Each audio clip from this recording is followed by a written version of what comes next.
আসসালামু আলাইকুম এভরিওয়ান। শখের রান্না চ্যানেলে আপনাদের সবাইকে ওয়েলকাম জানাচ্ছি।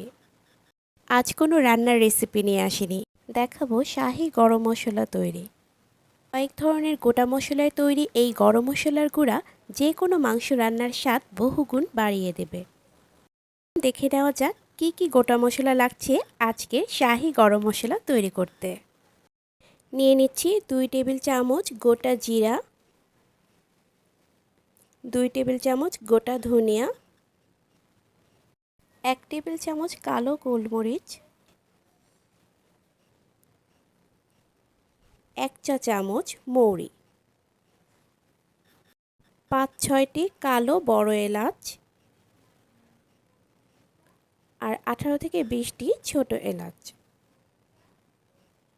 1 টেবিল চামচ লবঙ্গ। একটি আস্ত জয়ফলের 4 ভাগের 3 ভাগ নিচ্ছি। দেখুন এই সাইজের জয়ফলের 3 ভাগ নিয়েছি। জয়ফলের সমপরিমাণ জয়ত্রী দিচ্ছি। দারচিনি নিয়েছি 4-5 টুকরা, এখানে প্রতিটি দারচিনির টুকরার সাইজ 2 ইঞ্চি হবে।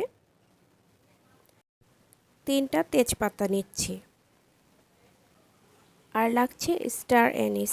স্টার এনিস মশলাটা খুবই স্ট্রং, তাই একদম সামান্য পরিমাণ নিতে হবে। একটা মশলার 3 থেকে 4টা পাপড়ি নিয়েছি। পরিমাণ মতো সব মশলা নিয়ে নিলাম। এখন চুলায় একটা ফ্রাই প্যান বসিয়ে অল্প আঁচে 1 থেকে 1.5 মিনিটের মতো ভেজে নিতে হবে।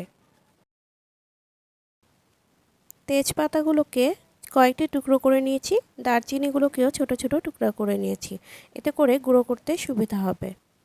ঠান্ডা করে একটা গ্রাইন্ডার জারে নিয়ে নিচ্ছি। আপনারা চাইলে আরও বেশি করে মশলা তৈরি করতে পারেন, সেক্ষেত্রে অনুপাতটা ঠিক রাখবেন। গুঁড়ো করা হয়ে গেছে, এখন একটা স্ট্রেনারে এগুলোকে চেলে নিতে হবে। চেলে নিলে মশলাটা খুব মিহি হবে আর অবশিষ্ট যে দানাদার অংশ থাকবে সেগুলোকে আবারও গুঁড়ো করে চেলে নিতে হবে। দেখুন যে দানাদার অংশগুলো আছে সেগুলো আলাদা একটা পাত্রে রেখে দিলাম। এই ফাঁকে একটু কথা বলে নেই, আমার চ্যানেল যারা সাবস্ক্রাইব করেছেন তাদের সবাইকে জানাই অসংখ্য ধন্যবাদ। এখন এগুলোকে আবারও একটু গ্রাইন্ড করে নেব। গুঁড়ো করা হয়ে গেছে, এখন আবারও একটু চেলে নিচ্ছি। দ্বিতীয়বার চেলে নেওয়ার পর যে দানাগুলো থাকবে সেগুলোকে ফেলে দিতে হবে। এভাবে মশলাটা চেলে নেওয়ার ফলে পাউডারটা খুব মসৃণ হয়। তৈরি হয়ে গেল অথেন্টিক শাহি গরম মশলার গুঁড়া। এই একটি মাত্র মশলা আপনি আপনার যে কোনো মাংস রান্নায় দিতে পারেন, দেখবেন রান্নার স্বাদ দ্বিগুণ বেড়ে যাবে। 1 কেজি মাংস রান্নায় 1 চা চামচই যথেষ্ট।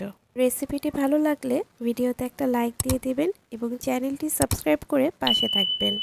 চাইলে ভিডিওটি ফ্রেন্ডস অ্যান্ড ফ্যামিলির সাথে শেয়ার করতে পারেন। আজকের মতো এই পর্যন্ত। ইনশাল্লাহ আবারও হাজির হব নতুন কোনো রেসিপি নিয়ে। সেই পর্যন্ত সবাই ভালো থাকবেন। আল্লাহ হাফেজ।